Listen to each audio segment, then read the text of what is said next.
Officer, I signaled. Here's my license. Don't need your license to know what you are. Wilson's flashlight stays on Martin Underwood's black face. The district attorney ID in his hand goes unread. You from East Riverside? Step out. I'm the district. Don't care. You people always got some title. Smell like liquor. Turn around. I haven't been... Save it. Across the street, someone records. Posts live. Comments flood. Nobody helps. Metal cuffs snap on black wrists. Wilson never reads that ID. Never sees. Martin Underwood, district attorney. The man investigating his 23 excessive force complaints. 73% against black residents. In 18 hours, Wilson's badge won't save him. And those 73%? They're about to get justice. 3 hours before the arrest, Martin Underwood sits alone in his office on the 4th floor of the Riverside County Courthouse. It's after 8 p.m. His coffee has gone cold in its mug. The stack of case files on his desk hasn't shrunk in weeks. He's 52, a former prosecutor who ran for district attorney 8 months ago on a platform of reform and transparency. His wife, Jennifer, and their 2 teenage kids are home, probably asleep by now. He promised he'd be back by 9. That was 2 hours ago. Every case matters, he tells himself. Every file deserves attention. It's why people voted for him. Tonight, he opens email complaint number 385, dated October 12th. Subject line, excessive force complaint against Officer Brian Wilson. The sender is a 31-year-old warehouse worker from East Riverside. The complaint alleges Wilson used unnecessary physical restraint during a routine traffic stop. No injuries requiring hospitalization. No arrest made. Just another entry in a growing file. Underwood scrolls through Wilson's history. 38 years old. 12 years with the Riverside Police Department. Patrol officer. No promotions. And 23 complaints. 23. Excessive force. Unlawful detention. Aggressive language. False arrest. The complaints stretch back to 2012. The targets, mostly people of color. Mostly from East Riverside, where median income hovers below $30,000 a year. The outcomes? Written warnings. Mandatory retraining. Desk duty for a week. Nothing that stuck. Nothing that stopped him. Underwood leans back. The chair creaks. How does an officer accumulate 23 complaints and remain on patrol? The answer sits in the subtext of every internal review. The police union. Riverside Officers Association. Powerful. Protective. The phrase, blue wall of silence, gets thrown around in the media, but here, it's not a metaphor. It's policy. He closes the laptop. The office hums with the sound of ventilation. Outside, Riverside sleeps under October cold. Underwood grabs his coat. Wilson is still out there tonight. On patrol. Badge number 682. Somewhere in the dark, pulling over cars, stopping citizens, carrying a gun and the authority to use it. Underwood walks to the parking garage. His sedan is one of 3 cars left. The elevator smells faintly of cleaning solution and stale air. He thinks about the warehouse worker's complaint, thinks about the 22 others, thinks about the pattern no one wants to see. He starts the engine. The dashboard clock reads 11:28 p.m. In 12 minutes, his path will cross Wilson's, and nothing will be routine. Underwood drives through empty streets. Traffic lights blink yellow. The radio plays low, some late-night talk show he's not really listening to. His mind is still on Wilson's file. 23 complaints. He's seen officers terminated for less. He's prosecuted cases with thinner evidence. But Wilson had protection. Union backing. A department that valued loyalty over accountability. And a city council that didn't ask questions as long as arrest numbers stayed high. Underwood signals at every turn. Muscle memory. He's never had a ticket. Never been pulled over for anything more than a broken taillight, and that was 15 years ago. The roads are slick from earlier rain. Streetlights reflect off wet pavement. Riverside at night feels smaller than it is. Quieter. A city of 70,000 people that shrinks to a few lit windows and the occasional passing car. He's 2 blocks from home when he sees them. Red and blue lights, flashing in his rearview mirror. Underwood pulls over. Engine idling. Hands on the wheel. He watches the mirror. A figure steps out of the patrol car. Silhouette backlit by headlights. Flashlight beam sweeping across Underwood's rear bumper. The officer approaches. Slow steps. Boots on wet asphalt. Tap on the window.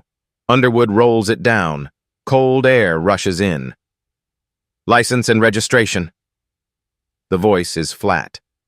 Professional. Underwood reaches for the glove compartment, hands visible. He pulls out his registration, then his wallet, hands over his license. The officer studies it under the flashlight. A pause, then recognition. The beam lifts, finds Underwood's face. District Attorney Underwood. It's not a question. Underwood nods. That's right. Is there a problem, officer? The flashlight lowers. The officer's face comes into view. Mid-30s, clean-shaven. Name tag, Wilson. Underwood's stomach tightens. Wilson doesn't smile, doesn't apologize for the stop. His jaw sets. You failed to signal that last turn. Step out of the vehicle. Underwood blinks. Officer, I did signal. I always... Step out of the vehicle. There's no room for debate in Wilson's tone. Underwood unbuckles his seatbelt, opens the door. Cold October air bites at his face. He stands on the shoulder, hands at his sides. Wilson circles him. I smell alcohol. I'm conducting a field sobriety test. I haven't been drinking. I haven't. Then you won't mind the test.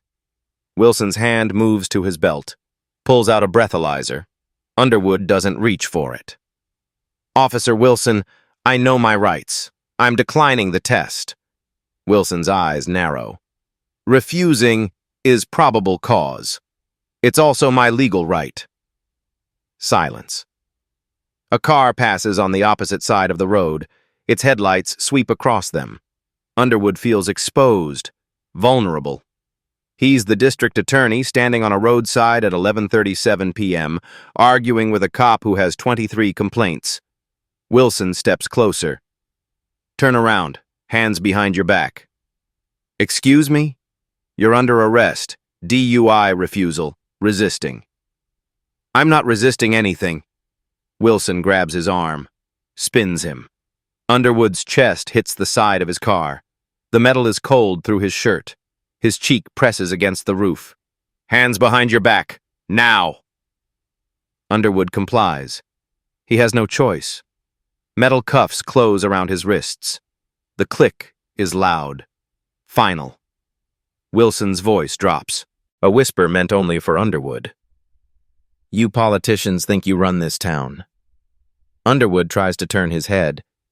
This is retaliation. This is an arrest. You have the right to remain silent. Wilson recites the Miranda warning, each word deliberate, mechanical. Underwood's breath fogs in the October air. His heart pounds. This isn't happening. It can't be. But it is. Across the street, parked in a residential driveway, a citizen sits in his car. Tyler Davis, 29. Mechanic. Just got off a late shift. He's scrolling through his phone when he hears raised voices, looks up, sees the patrol car, sees a man being cuffed. Tyler doesn't know it's the DA, doesn't know it's Wilson. But something about the scene feels wrong, excessive. He taps his phone, opens the camera, starts recording. The dash cam in his car captures everything. Audio, visual. Timestamp 23, 37, and 14 seconds. Underwood's blinker is visible in the frame. It was on. Wilson lied. Wilson walks Underwood to the patrol car, opens the back door, guides him inside. The door slams shut. Underwood sits in the cage, hands cuffed, silent. Wilson returns to his car. writes the report. Charge: DUI refusal under Ohio. Revised Code Section 4511.19. Resisting arrest. By morning, Tyler's dashcam footage will be everywhere. By 7 a.m., Tyler's video has 200,000 views. By noon, it's 2 million. The headline on Riverside Tribune's website: District Attorney arrested for DUI. Was he drunk on power? The article is thin on facts, heavy on speculation. It includes a screenshot from the video. Underwood's face against the car, Wilson's hand on his back. Social media erupts. Twitter splits into camps. Hashtag Free Wilson trends alongside Justice for DA. The comments are brutal. Nobody is above the law, not even the DA. Wilson has a history of violence. This is revenge. Finally, someone holds these politicians accountable. Where's the body cam footage? Why hasn't the department released it? The questions multiply faster than answers. Local news picks it up. State news follows. Cable networks run B-roll of the courthouse, the police station, file footage of Underwood's swearing-in ceremony 8 months ago. At 9 a.m., the Riverside Officers Association holds a press conference. The room is packed. Cameras line the back wall. Union President Carl Hughes stands at the podium, mid-50s, gray hair, 28 years on the force before retirement. His statement is brief. Prepared. Officer Brian Wilson acted within protocol during a routine traffic stop. Any suggestion of impropriety is baseless and politically motivated. We stand behind our officer and will vigorously defend him against any attempt to undermine his career. No questions taken. The conference ends in 3 minutes. The message is clear. The union isn't backing down. By 2 p.m., City Council calls an emergency closed-door session. Underwood is summoned. He arrives alone. No lawyer, no staff. He hasn't slept. He changed clothes at home, avoided eye contact with his wife. The council chambers are wood-paneled. High ceilings. 6 council members sit in a semicircle. At the center, council member Helen Moore, 60 years old. 4 terms. Chair of the Public Safety Committee. Known ally of the police union. Moore doesn't waste time. Mr. Underwood, this situation is embarrassing for our city. The video is everywhere. You were arrested for DUI. I was not intoxicated. The officer says you refused testing, which is my legal right. Moore folds her hands. It's also a crime under Ohio law if you were, in fact, driving impaired. I wasn't. Do you have proof? The room waits. Underwood feels 6 pairs of eyes on him. He has no body cam footage, no breathalyzer results, only his word against Wilson's report. Officer Wilson has a history, Underwood says. 23 complaints. I was reviewing his file when... So this is retaliatory, Moore interrupts. You're investigating an officer who arrested you. I was investigating him before he arrested me. Moore leans forward. Mr. Underwood, the optics here are terrible. You've been in office 8 months. You ran on reform, transparency. Now you're arrested for DUI and claiming the officer framed you. That's not transparency. That's conspiracy theory. Another council member speaks.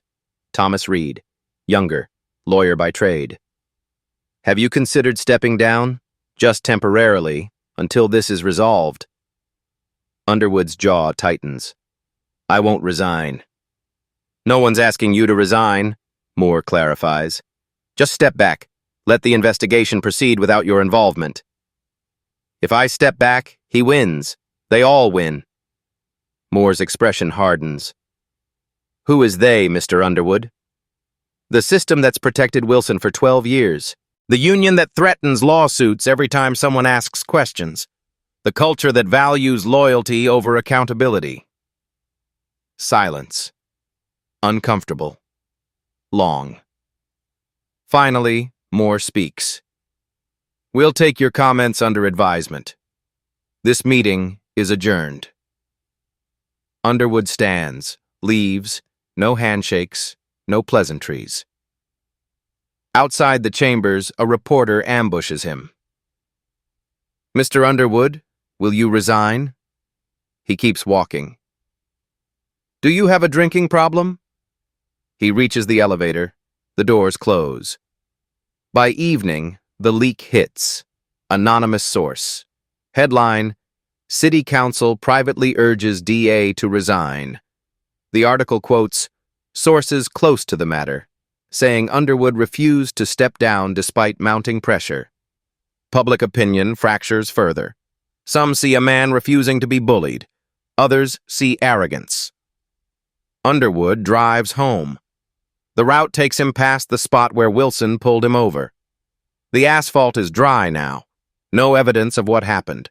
Just a stretch of road. At home, Jennifer waits in the kitchen. The kids are upstairs. She doesn't speak immediately, just looks at him. They want me to quit, Underwood says. Maybe you should step back, just for now. If I step back, he wins. They all win. Jennifer crosses her arms. What if you're wrong? What if this destroys everything we've built? What if I'm right, and I let them get away with it? She doesn't answer. The silence between them is heavier than any argument. Underwood goes to his study, closes the door, sits in the dark. His phone buzzes with messages, emails, calls from reporters. He ignores them all. He thinks about the warehouse workers' complaint, the 22 others, the pattern. He thinks about Wilson's whisper. You politicians think you run this town. That night, he makes a decision. Tomorrow, he'll fight. At 10 a.m. on October 16th, Martin Underwood steps in front of cameras. The press room at the courthouse is standing room only. Reporters fill every seat. Cameras line the walls. The air buzzes with anticipation. Underwood wears a navy suit, white shirt, red tie. His posture is straight. His hands rest on the podium. No notes. He waits for the room to quiet. Then he speaks.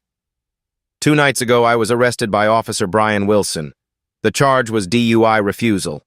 I was not intoxicated. I had not been drinking. The arrest was without cause. Murmurs ripple through the room. Cameras flash. I will not resign. Instead, I am opening a formal review of Officer Wilson's record. The murmurs grow louder. Underwood doesn't pause. Over the past 12 years, Officer Wilson has been the subject of 23 complaints. Excessive force, unlawful detention, aggressive conduct. In every case, the complaints were filed by citizens. In every case, the department concluded the officer acted appropriately. He lets that sink in. 23 complaints, 0 terminations, 0 suspensions without pay. I want to know why. A reporter shouts a question. Underwood raises a hand. The complaints follow a pattern. 80% involve people of color. 68% come from East Riverside, a neighborhood that represents 22% of our city's population, but accounts for 45% of arrests citywide. The numbers land like stones, heavy, undeniable. I am formally requesting all body cam footage from Officer Wilson's interactions over the past 2 years. I am requesting dash cam footage from the night of my arrest. And I am requesting a full audit of complaints filed against officers in this department. Another reporter. Are you saying you were targeted? I'm saying the evidence will speak for itself. Do you expect the department to cooperate? I expect transparency. If this system protects those who abuse power, then the system must change. His voice is calm, prosecutorial. No anger, no theatrics, just facts. This is not about me. It's about accountability. No officer should operate above the law. No badge should be a shield for misconduct. He pauses. The room is silent now. That's all. Thank you. Questions explode. Underwood steps away from the podium, exits through a side door. Behind him, chaos. Reporters shouting, cameras clicking. Within an hour, the video is everywhere. Networks play it on loop. The phrase, 23 complaints, 0 terminations, becomes a soundbite. Public reaction splits again. Some applaud. Finally, someone stands up. Others call it a witch hunt. A desperate man attacking the cop who caught him. The Riverside Officers Association responds immediately. Another press conference. Carl Hughes returns to the podium. This is a political vendetta. Mr. Underwood is abusing his office to retaliate against an officer who was simply doing his job. We will not stand for it. If necessary, we will pursue legal action to stop this harassment. The threat is clear. The union is preparing for war. Back at his office, Underwood meets with his senior staff. 3 prosecutors, 2 investigators. They're nervous, scared of union retaliation, scared of losing their jobs. I need people I can trust, Underwood says. If you're not in, I understand. But if you stay, we do this right. By the book, no shortcuts. One prosecutor stands, leaves without a word. The others stay. Underwood looks at his lead investigator. Start with the complaints, every one. I want interviews with the victims. I want the body cam footage. Every stop, every interaction. If the department won't release it, we subpoena. The investigator nods. That'll take time. We have 12 days. 12 days? City Council is scheduling a public hearing. They want this resolved before it becomes a bigger scandal. We present our case then, or we lose. The room feels smaller suddenly. Heavier. Underwood stands. Get started. I'll handle the politics. As his team leaves, he returns to his desk, opens his laptop, searches for Sarah Anderson. Reporter, Riverside Tribune, investigative background. If he's going to win this, he needs the press on his side. Not all of it. Just enough. He drafts an email, short, professional. I have information you might find interesting regarding Officer Wilson. Would you be available to meet? He sends it. Then he waits. Outside his window, Riverside moves through its day, unaware, unconcerned. For most people, this is noise, background drama. But for Underwood, it's everything. Sarah Anderson is 34 years old and doesn't take shortcuts. She's been with the Riverside Tribune for 9 years.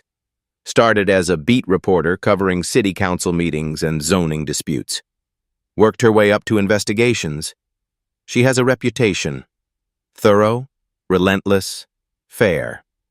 When Underwood's press conference ends, she's already at her desk. She watched it live, took notes. 23 complaints, 0 terminations.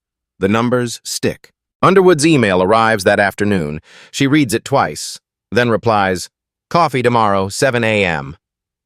They meet at a diner on the edge of downtown. Vinyl booths, weak lighting, the smell of bacon grease and burnt coffee. Underwood orders black coffee. Sarah orders tea. "Why me?" she asks. "Because you don't editorialize. You report. You want coverage. I want the truth in print, whatever that truth is." Sarah studies him. Dark circles under his eyes, tie slightly loose. This is a man who hasn't slept in 2 days. "What do you have?" she asks. Underwood slides a folder across the table. Inside, summaries of Wilson's 23 complaints, names redacted for privacy, dates, outcomes, patterns. Sarah flips through. Her expression doesn't change, but her fingers slow on certain pages. "Can I keep this?" "It's public record. You can request it yourself. I'm just saving you time." She closes the folder. "You know this looks like retaliation." "It is retaliation. Wilson arrested me because I was reviewing his file, but that doesn't make the complaints false." "You have proof he arrested you in retaliation?" Underwood hesitates. "I have context. He whispered something to me during the arrest. You politicians think you run this town. That's not standard procedure." Sarah writes it down. "That's your word against his." For now. They finish their coffee. Sarah takes the folder. "I'll look into it. If the pattern is real, I'll write it. If it's not, I'll write that too." That's all I'm asking. Sarah returns to the Tribune, requests public records, Wilson's arrest history for the past 3 years. She gets a spreadsheet, 156 arrests. She starts sorting. By race, 73% Black or Latino. By neighborhood, 68% from East Riverside. By outcome, 42% resulted in dropped charges or settlements. She cross-references with citywide demographics. East Riverside is 22% of the population, 45% of Wilson's arrests. The disparity is glaring. She writes the first article, Pattern of Targeting in Officer Wilson's Arrests. The headline runs on page 1. The data is clean, irrefutable. She includes a chart, visual, stark. Reaction is immediate. Social media picks it up. Local activists amplify it. The police union issues a statement. Cherry-picked data intended to smear a decorated officer.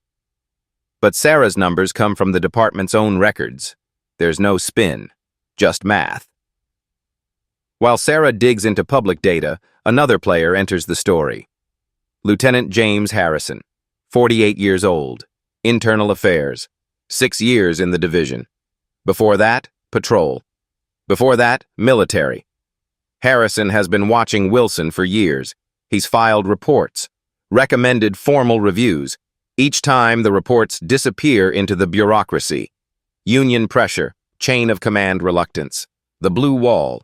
3 days after Underwood's press conference, Harrison sits in his car outside the courthouse. Debates. Finally, he walks inside. Underwood's assistant shows him in. Harrison doesn't sit. I have 5 minutes before someone notices I'm here. Underwood gestures to a chair. Sit. Harrison sits. I've wanted to speak up for years, about Wilson, about others. But the system doesn't reward honesty. It punishes it. Why now? Because you're fighting it, and maybe this time it'll matter.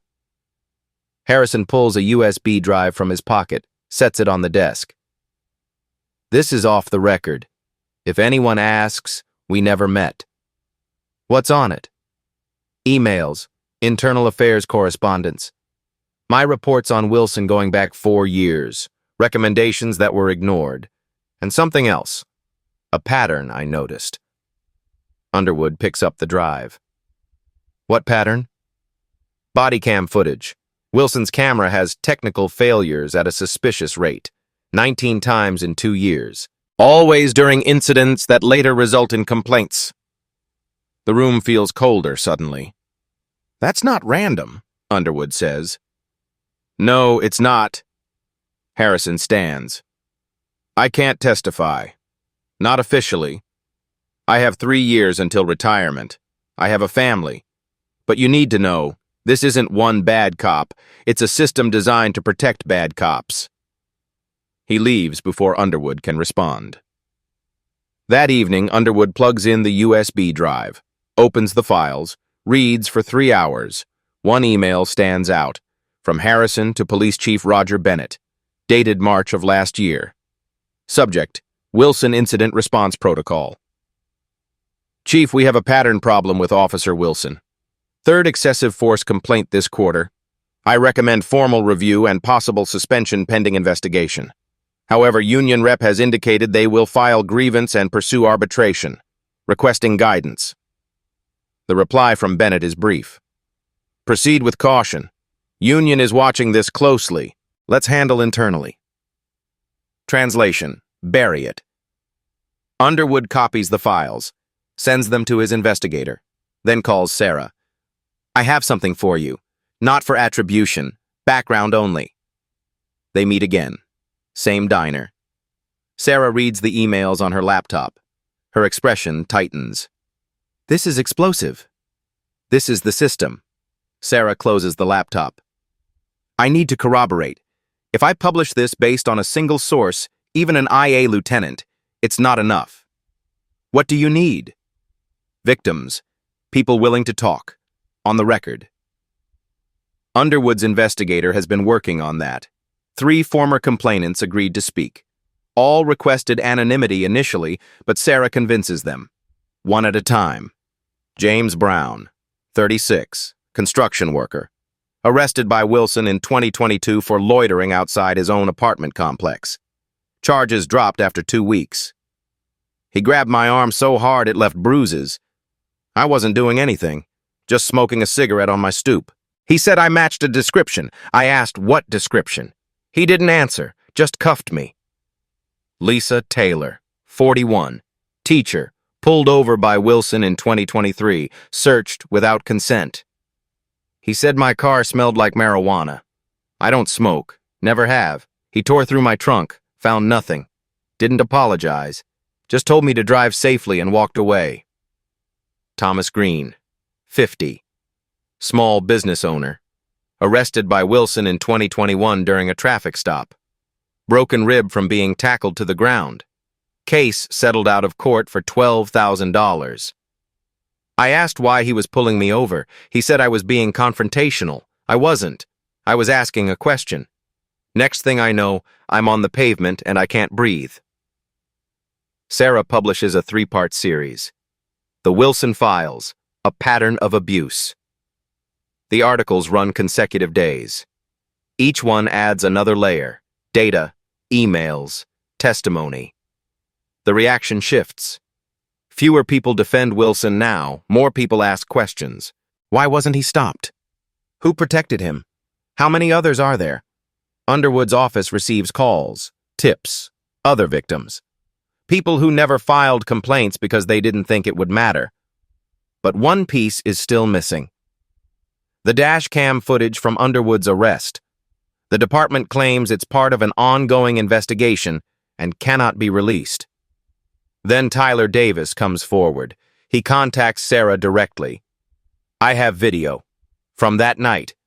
The DA's arrest. I filmed it from my car. Sarah meets him, watches the footage, frame by frame. Timestamp 23:37 and 14 seconds. Underwood's car. Blinker clearly visible. Flashing. On. Wilson's claim, failure to signal, is demonstrably false. The audio is clear too. Underwood's voice, calm, cooperative. No slurred words, no stumbling. Wilson's escalation, unnecessary, aggressive. Sarah publishes the video with Tyler's permission. The headline, Dashcam contradicts officer's account of DA arrest. The video goes viral within hours. 3 million views by midnight. The union can't spin this. The video is objective, time-stamped, unedited. Public opinion shifts decisively. Hashtag Justice for DA overtakes Free Wilson by a factor of 10. Underwood watches the video in his office. Relief washes over him. Finally, proof. But relief is temporary, because the next morning, the union files a lawsuit. If you've ever felt ignored by a system designed to protect you, drop a comment below. You're not alone in this. On October 21st, the Riverside Officers Association files a lawsuit in Riverside County Court. Case number CV-2T24-8839. The defendant, Martin Underwood, in his official capacity as district attorney. The complaint is 32 pages. The claims, defamation, abuse of office, selective prosecution, and political vendetta. The demand, $5 million in damages, plus an injunction halting any investigation into Officer Wilson, pending resolution of the lawsuit. Carl Hughes holds another press conference. His tone is sharper now, less diplomatic. Mr. Underwood has weaponized his office against a decorated officer. This is not about justice. It's about revenge. We will not allow our officers to be targeted for political gain. This lawsuit is just the beginning.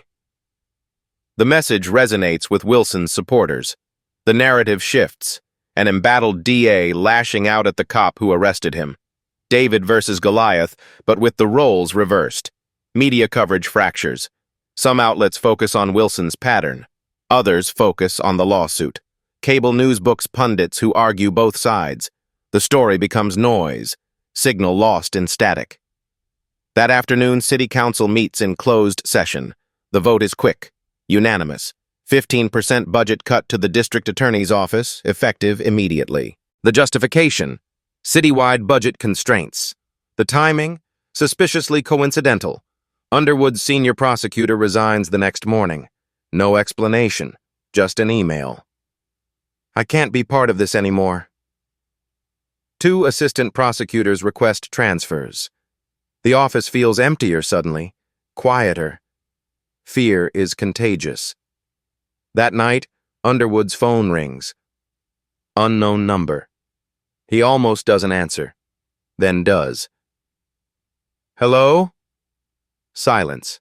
Breathing on the other end. Then a voice. Distorted. Artificial. Like it's been run through a modulator. Drop the investigation. Underwood sits up. Who is this? You have a family. Nice kids. 17 and 15, right? It'd be a shame if something happened. His blood goes cold. Are you threatening me? I'm warning you. Back off, or there will be consequences. Click. The line goes dead. Underwood stares at his phone. His hands shake. He dials 911. Reports the threat. The dispatcher is professional, calm, takes down the details. We'll send an officer. I'm the district attorney. I'm being threatened because I'm investigating one of your officers. A pause. Sir, an officer will be with you shortly. 20 minutes later, a patrol car arrives. Not Wilson. A younger officer. Takes a report. Promises to pass it along to detectives. Underwood knows how this ends. The report will disappear into a filing cabinet. No follow-up. No protection. He calls Jennifer. Tells her to keep the kids home from school tomorrow. She doesn't argue. Her voice is tight with fear. Martin, is this worth it? Our safety? If I stop now, they win. And it'll never stop. I just want you safe. I know. He doesn't sleep that night. Sits in his study with the lights off. Every sound outside, wind, a car passing, branches scraping the window, makes him flinch. The next morning, Sarah receives an email. Anonymous. Subject line, back off or you're next. No body text, just the subject. She forwards it to her editor. He advises caution but doesn't pull her off the story. Meanwhile, Thomas Green, the small business owner who testified about his broken rib, contacts Sarah again. I need to retract my statement. Sarah meets him at a coffee shop. He won't make eye contact. Why? I can't be involved anymore. Did something happen? He's silent for a long moment. Then quietly. I got a visit. 2 guys. Didn't identify themselves. Said it'd be better for my business if I stayed quiet. Said accidents happen. Equipment fails. Permits get delayed. You're being intimidated. I'm being smart. I have employees. I can't risk it.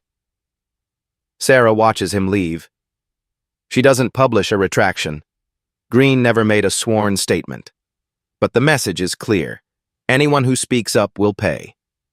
She calls Underwood. They're going after witnesses. I know. This is bigger than we thought.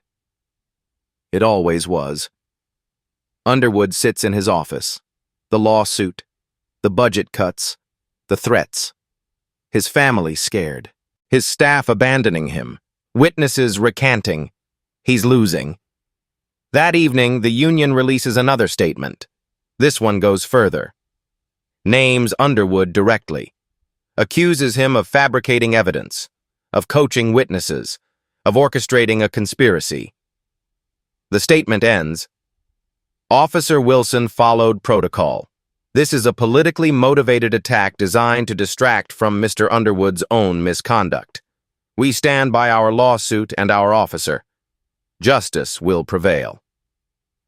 Underwood reads it on his laptop. The screen glows in the dark office. Outside, Riverside settles into night. He closes the laptop, rests his head in his hands. For the first time since this started, he wonders if he made a terrible mistake. On October 22nd, the office is quiet. Too quiet. Martin Underwood sits at his desk. The lawsuit papers are spread in front of him. 32 pages of accusations. His phone has stopped ringing. No media calls. No tips from citizens. The story has moved on, or been buried. 2 of his remaining staff called in sick this morning. He knows what that means. They're looking for other jobs, sending out resumes, distancing themselves from a sinking ship. He stares at the papers, reads the claims again. Defamation, abuse of office, political vendetta. For the first time in 8 months, he questions whether he's the right person for this job. Maybe Jennifer is right. Maybe he should step back. Let someone else handle it. The Attorney General could investigate. The FBI could get involved. He doesn't have to be the one carrying this weight. He thinks about his kids, 17 and 15. Good kids.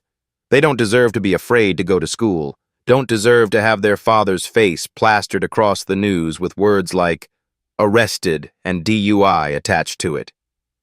He thinks about the warehouse worker who filed complaint number 385, the 22 others before him.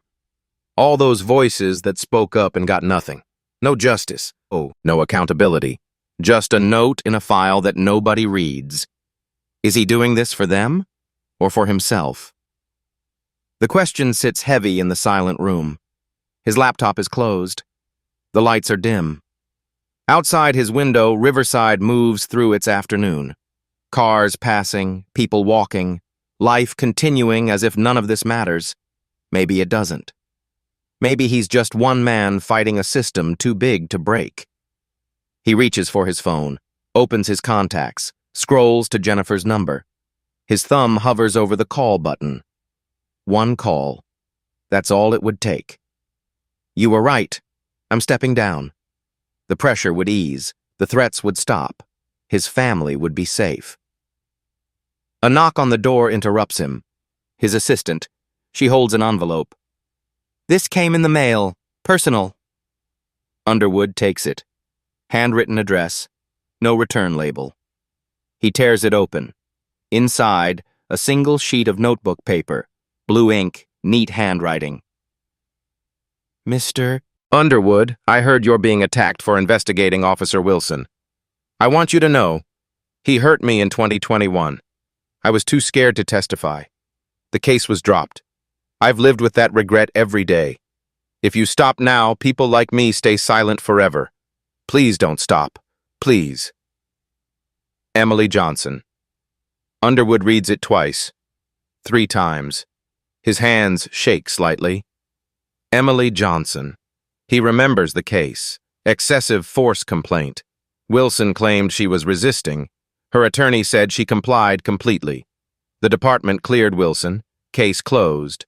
She was 40 then, single mother, worked 2 jobs, couldn't afford to miss work for court dates, couldn't risk retaliation, so she stayed silent. And Wilson stayed on the streets. Underwood sets the letter on his desk, stares at it. This is why. Not for himself, not for ego, not even for justice in the abstract, for Emily, for James Brown, for Lisa Taylor, for Thomas Green, for the warehouse worker, for every person who spoke up and wasn't heard. If he stops now, their silence becomes permanent. He picks up his phone, calls Sarah Anderson. I'm not stopping. Can you keep digging? Sarah's voice is steady. Already on it. He calls his lead investigator. Everything you have, every complaint, every witness, every piece of evidence. I want it organized and ready to present. When? We have 3 days until the council hearing. We present then. He hangs up, opens his laptop, starts drafting his presentation. The office doesn't feel so quiet anymore. Outside his window, the sun sets over Riverside. Orange light spills across the desk, across Emily's letter, across the lawsuit papers. He'll fight.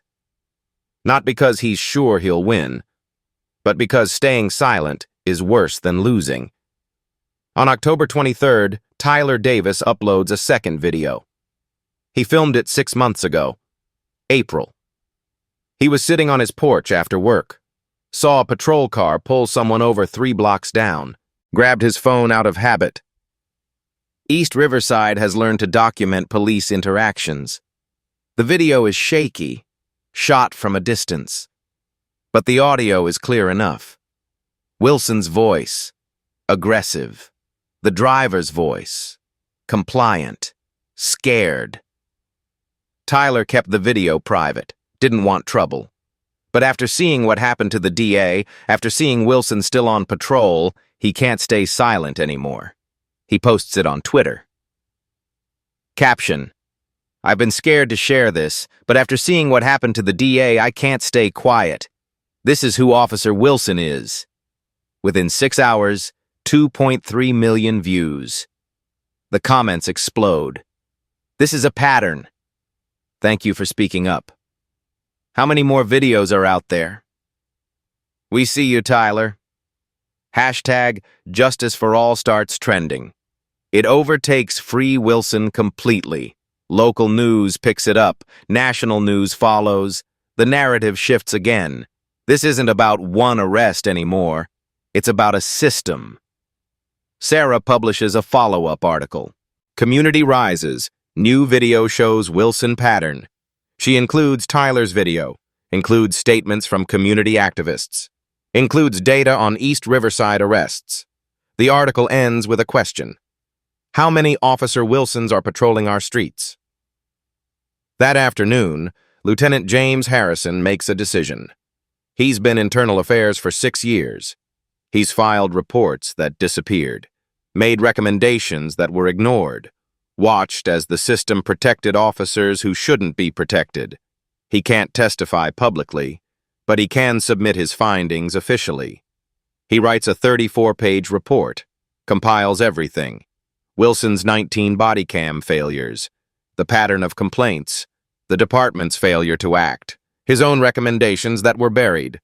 Report number IA 2024-029. He submits it to Chief Bennett, copies city council members, leaks a summary to Sarah Anderson. The report's conclusion is damning. Officer Wilson's behavior has been protected by institutional inertia and union pressure. The department's failure to adequately investigate and discipline has enabled ongoing misconduct. Immediate suspension and formal investigation recommended. Sarah publishes excerpts the next morning. Headline: Internal Affairs Report confirms pattern of misconduct. The pressure becomes unbearable. Council members who defended Wilson go quiet. The union issues no statement. Even Carl Hughes, the union president, declines to comment. That evening, community organizers call for a rally. City Hall Plaza, 7 p.m. The turnout surprises everyone. Over 500 people. Diverse crowd, East Riverside residents, activists, families, teachers, students. They hold signs. Justice for all. End police violence. Accountability now. They chant. They speak. Victims tell their stories, not just about Wilson, about other officers, about a system that doesn't listen. Emily Johnson stands in the back. She doesn't speak, but she's there. Visible, present. Underwood watches from his office window. He doesn't attend, can't risk making it political. But he sees them. Hundreds of people demanding change. He's not alone anymore. The council hearing is scheduled for October 25th, 7 p.m. Public, live-streamed. Wilson will be there. The union will be there, and the evidence will finally be laid bare. This is moment the tide turns. Don't miss what happens next. It's a twist you won't see coming. On October 24th, Sarah Anderson follows the money. She's been requesting city budget documents for weeks. Public records, legally accessible, but slow to arrive. Bureaucratic delays, missing pages, conveniently lost files. Finally, she gets what she needs. 3 years of budget reports, line items, revenue sources, expenditures. One entry catches her attention. Law Enforcement Incentive Fund. $1.2 million annually. She digs deeper, traces the source. The fund comes from fines and asset forfeitures, traffic tickets, drug seizures, Civil forfeitures. Every arrest that results in a fine feeds the fund. She cross-references arrest numbers with fund totals. 2022, 8,200 arrests, $980,000. 2023, 9,100 arrests, $1.15 million. 2024 projected 10,500 arrests, $1.32 million. The correlation is perfect. More arrests equal more money. But crime rates haven't increased. According to FBI statistics, Riverside's crime rate has actually decreased 3% over the same period. So why are arrests increasing? Sarah examines how the fund is distributed.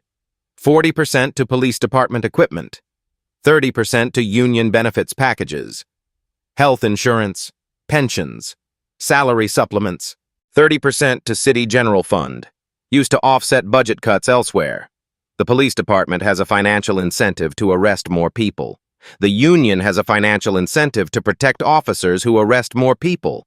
The city has a financial incentive to maintain the system. This isn't law enforcement. It's revenue generation. She keeps digging, finds an internal memo, leaked from an anonymous source. Not Harrison. Someone else inside city administration. The memo is dated March 2023, from City Manager Ronald Hayes to Chief Bennett. Subject, Q2 budget targets. She reads it 3 times to make sure she's understanding correctly. Chief, we need to increase enforcement activity to meet revenue projections. Target 150 arrests per officer per month. Focus on high fine violations, DUI, asset seizures, drug possession. Council is watching these numbers closely. A quota. In writing. Quota-based policing has been illegal in Ohio since 2016, but here it is. Documented. Official. Sarah calls Underwood. I have something. You need to see this now. They meet at his office. She shows him the budget documents, the memo, the correlation between arrests and revenue. Underwood reads in silence. His expression darkens. This is systemic corruption. Wilson isn't just a bad cop, Sarah says. He's the best cop, according to this system. He arrests more people than anyone else in the department. 156 arrests last year. The target is 150 per officer. He exceeded quota. So he gets rewarded, protected, promoted, defended by the union, because he's making money for everyone. Underwood leans back.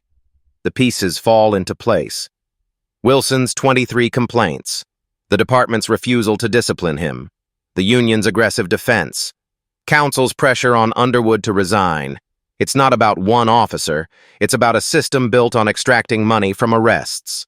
Mostly from poor neighborhoods. Mostly from people of color. People who can't afford lawyers. People who pay the fines because fighting costs more. How many of Wilson's arrests resulted in dropped charges? Underwood asks. Sarah checks her notes. 42%. So almost half the people he arrested were innocent, but they still paid fines, still had their property seized. Yes. Underwood stands, paces. We present this at the hearing tomorrow, all of it, the pattern, the budget, the memo, the quota. They'll deny it. They can't. It's in writing. Sarah closes her laptop. This is going to blow up. You know that, right? It's not just Wilson anymore. It's the chief, the city manager, council members who approved these budgets. Good. Let it blow up. That night, Underwood prepares his presentation. Charts, documents, numbers, the memo. Tomorrow, at City Hall, the system will defend itself. But for the first time, it won't be able to hide. October 25th, 7 p.m. City Hall chambers packed, every seat filled. Media cameras line the walls. Live stream shows 12,000 viewers. Martin Underwood sits facing council. Alone, laptop ready. Across the room, Officer Brian Wilson. 3 union lawyers. Carl Hughes behind them. Council President Santos calls order. Mr. Underwood, 15 minutes. Underwood stands. I'm not here to attack one officer. I'm here to expose a system. First slide. Wilson's 23 complaints, all dismissed. Excessive force, unlawful detention. In every case, no discipline. Second slide. Demographics, 73% people of color, 68% East Riverside residents. This is not law enforcement. This is targeting. Dashcam audio plays, Wilson's false claim, Underwood's calm responses. He lied in his report. The evidence proves it. Tyler's video. The room reacts. Gasps. Murmurs. Harrison's IA report. Key findings only. Internal Affairs recommended action 4 years ago. For years. Nothing happened. Then the twist. This isn't about one officer. Budget documents. Law Enforcement Incentive Fund. $1.2 million from fines and forfeitures. Silence. The city profits from arrests. The memo. City manager to chief. Target 150 arrests per month. The room freezes. Quota-based policing has been illegal since 2016. Here it is in writing. Underwood closes the laptop. Faces counsel. Wilson made 156 arrests last year. He exceeded quota. He's not a rogue cop. He's the system's best performer. I move to suspend him pending investigation. I recommend full department audit. Union lawyer objects. Santos overrules. Wilson's statement is brief. I've served 12 years. I followed training. I stand by my record. His lawyer adds, if quotas exist, they came from administration. Wilson is being scapegoated. Public comment opens. Emily Johnson stands, voice shaking. Wilson hurt me in 2021. I was scared before, not anymore. Tyler Davis. I witnessed abuse. We all stayed silent because no one listened. Thank you for listening now. 3 others speak. Similar stories. Council deliberates. 20 minutes. Vote. 6-1. Wilson suspended without pay. Vote. 7-0. Full audit. End quota policing. Helen Moore speaks. The council member who defended Wilson. I knew about the quota memo. City manager showed me last year. I approved the budget. I prioritized revenue over justice. I'm complicit. I'm sorry. Chamber erupts. Cameras flash. Reporters shout. Wilson stands. Walks out. No comment. Face expressionless. Underwood doesn't celebrate. Just nods. Thank you, counsel. Justice requires accountability. For all of us. Gavel strikes. Adjourned. The next morning, October 26th, the headlines read, Officer Wilson suspended. City votes to end quota-based policing. Official suspension notice arrives at Wilson's home, effective immediately. Criminal investigation opened by State Attorney General. 8 additional complaints under review. Potential charges pending. City Council passes Resolution 2024-183. End quota-based enforcement. Independent audit of police practices. Reform training protocols. Ban financial incentives tied to arrest numbers. Underwood returns to his office. The building feels different. Lighter. Staff return. Phones ring again. Work resumes. Jennifer calls. I'm proud of you. Scared, but proud.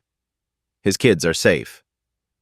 Threats stopped after Wilson's suspension. Sarah Anderson publishes her final article, How One Arrest Exposed a System. The series wins a state journalism award 2 months later. Lieutenant Harrison is promoted. New Internal Affairs Chief. First priority, transparency. Emily Johnson sends a handwritten note. You gave me my voice back. Thank you. Tyler Davis is interviewed by National News. I'm glad I spoke up. We all should. A badge is supposed to protect, not a weapon. not a shield for corruption, a symbol of service. Martin Underwood didn't just fight for himself. He fought for a principle. No one is above the law. This story isn't over. Reform takes time. Accountability requires vigilance. But it starts with one person refusing to stay silent. If this resonated with you, subscribe, share it. Comment below, have you witnessed injustice? Your voice matters. Badge 682 is no longer on patrol. But the fight for justice? That's just beginning.